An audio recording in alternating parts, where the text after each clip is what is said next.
Okay, today we are starts with Unit 4 Inverse Trigonometric Function.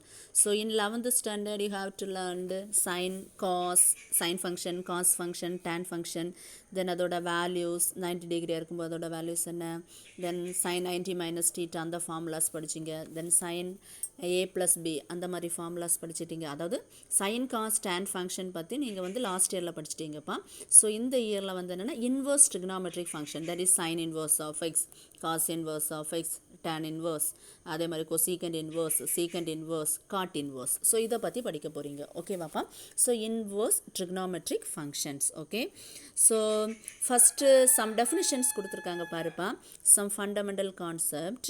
So first definition பாருப்பா, a real valued function f is periodic if there exists a number p greater than 0 such that for all x in the domain of f, comma, x plus p is in the domain of f and f of x plus p is equal to f of x.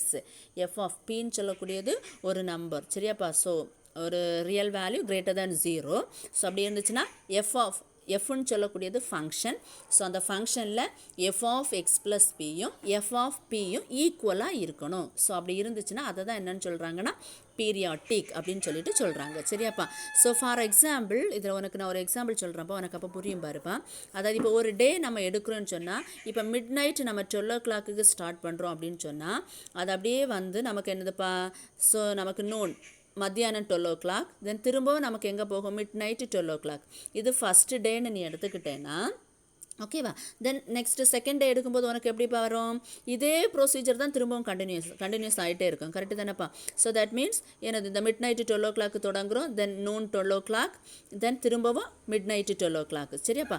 So இதுதான், அதாவது one complete cycle, அதை தான் சொல்கிறாங்க, சரியாப்பா? டே 1 நீ எடுத்துக்கிட்டேன்னா இதை நீ f of எக்ஸ்ன்னு டினோட் பண்ணிக்கிட்டேன்னா, ஸோ ஹோல் எல்லாமே வரக்கூடியது f of x plus B.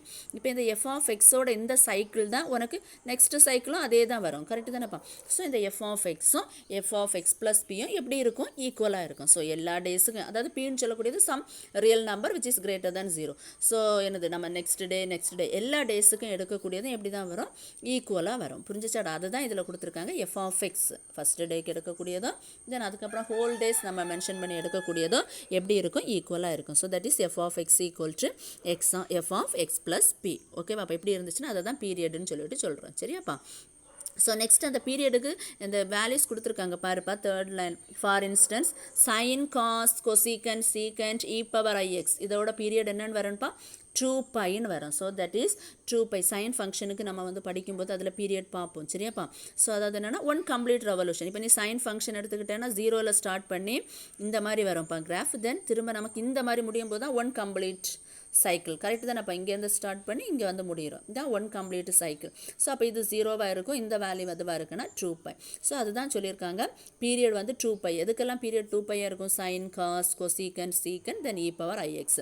அதே நேரம் டேர்னுக்கும் காட்டுக்கும் அதோட பீரியட் என்னதுப்பா வரும், பை ரேடியன்ஸ்னு சொல்லிட்டு வரும், சரியாப்பா? So next odd and even function. இது வந்து நீ லாஸ்ட் இயர்லேயே படிச்சுட்டப்பா. ஆட் ஃபங்க்ஷன் சொல்லணும்னா இப்போ நமக்கு ஒரு எஃப் ஆஃப் எக்ஸ் கொடுத்துருந்தாங்கன்னா ஈவன் ஃபங்க்ஷன் சொல்லணும்னா நம்ம என்ன பண்ணணும், இப்போ f of x equal to x ஸ்கொயர்னு கொடுத்துருந்தாங்கன்னா நமக்கு ஈவன் ஃபங்க்ஷனான்னு செக் பண்ணணும்னா என்ன பண்ணணும், எஃப் ஆஃப் எக்ஸ் இருக்கிற பிளேஸில் நீ என்ன அப்ளை பண்ணணும், மைனஸ் எக்ஸ் அப்ளை பண்ணணும். மைனஸ் எக்ஸ் நீ இதில் அப்ளை பண்ணும்போது உனக்கு என்னப்பா கிடைக்கும், இப்படி கிடைக்கும் minus x square. So that is minus x ஸ்கொயர்னு அதோட வேல்யூ என்னது நமக்கு x square. That is f of minus x apply பண்ணும்போது நமக்கு என்ன கிடைக்குது, எஃப் ஆஃப் எக்ஸ் கிடைக்குது. அப்படி எஃப் ஆஃப் எக்ஸ் கிடச்சிச்சின்னா நம்ம அதை என்ன சொல்கிறோம், ஈவன் ஃபங்க்ஷன்னு சொல்கிறோம், சரியாப்பா? ஸோ தென் ஆடு ஃபங்க்ஷன்னா என்னப்பா condition, f of minus x apply பண்ணும்போது மைனஸ் எஃப் ஆஃப் எக்ஸ் கிடச்சிச்சின்னா அதை தான் என்ன சொல்கிறோன்னா ஆடு ஃபங்க்ஷன்னு சொல்கிறோம், சரியாப்பா? ஸோ சம் எக்ஸாம்பிள்ஸ் உனக்கு கொடுத்துருக்காங்க கீழே பாருப்பா. அதாவது ஆடு ஃபங்க்ஷன் சொல்லும்போது என்னது கொடுத்துருக்காங்க, x cube, sine x, cosecant x, tan x, cot x, இதெல்லாமே ஆடு ஃபங்க்ஷனோட எக்ஸாம்பிள்ஸ்.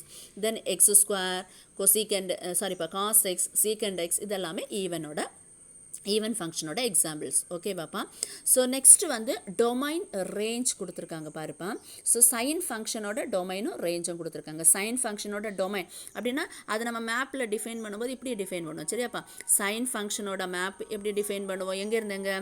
டொமைன் வந்து ஆரில் இருந்து க்ளோஸ்ட் இன்டர்வல் -1, 1 வரும். சரியாப்பா. காசுன்னு சொல்லும்போது எங்கேருந்து வரும்ப்பா? ஆரில் இருந்து -1, 1 வரும். சரியாப்பா. ஸோ இந்த மாதிரி என்னென்னா இந்த டொமைன் ரேஞ்ச் இதை வந்து நீ ஒன்று பார்த்து வச்சுக்கோ. சரியாப்பா. ஸோ நெக்ஸ்ட் டேர்ன்லேருந்து என்னென்னா அதோட ஜெனரல் ஃபார்மை வச்சு கொடுத்துருக்காங்க. சரியாப்பா. ஆர் டிஃபரன்ஸ் ஆரில் வந்து 2n + 1 π/2 வராது. தட் மீன்ஸ் அதாவது நமக்கு வந்து tan π/2ஓட வேல்யூ என்னதுப்பா? நமக்கு நாட் டிஃபைன்டு. ஸோ அந்த இன்டர்வல் வராது. அதை தவிர ரிமைனிங் இருக்கக்கூடிய எல்லாமே வரும். சரியாப்பா. ஸோ இதுதான் இதில் மென்ஷன் பண்ணியிருக்காங்கப்பா. இதை ஒருக்கா சும்மா ரிவைஸ் பண்ணி விட்டுக்கோங்க. சரியாடா? ஓகேப்பா. நெக்ஸ்ட்டு வந்து என்னென்னா ஆம்ப்ளிடியூடுனா ஒரு டெஃபினிஷன் கொடுத்துருக்காங்க. அப்போ அதையும் கூட பார்த்துக்கோ. ஆம்ப்ளிடியூட் அப்படின்னா டெஃபினிஷன் என்னென்னா the amplitude is the maximum distance of the graph from the x axis. அதாவது இப்போ நீ சைன் ஃபங்க்ஷன் வரையும் போதே சைன் 0வோட வேல்யூ என்னதுல உனக்கு தெரியும்? 0. சைன் 90 டிகிரியோட தட் இஸ் π/2 90 டிகிரியோட வேல்யூ என்னன்னு தெரியும்? 1. நமக்கு சைனோட வேல்யூ எங்கேருந்து எங்கே வரைக்கும் தான் வரும்?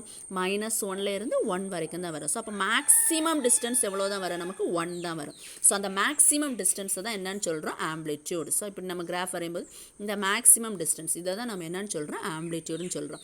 ஆர் மினிமம் வேல்யூவை கூட சொல்லிக்கிடலாம் ஆம்ப்ளிடியூட். தட் மீன்ஸ் -1 வரும். ஓகேவாடா?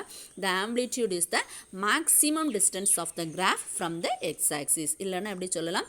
Maximum amplitude of a function is the height from the x axis to its maximum or minimum அப்படின்னு சொல்லியிருக்காங்க. ஓகேவாப்பா. ஸோ நெக்ஸ்ட் வந்து என்னென்னா நம்ம இன்வெர்ஸ் ஃபங்க்ஷனை பற்றி படிக்க போகிறோம். ஓகேவாடா?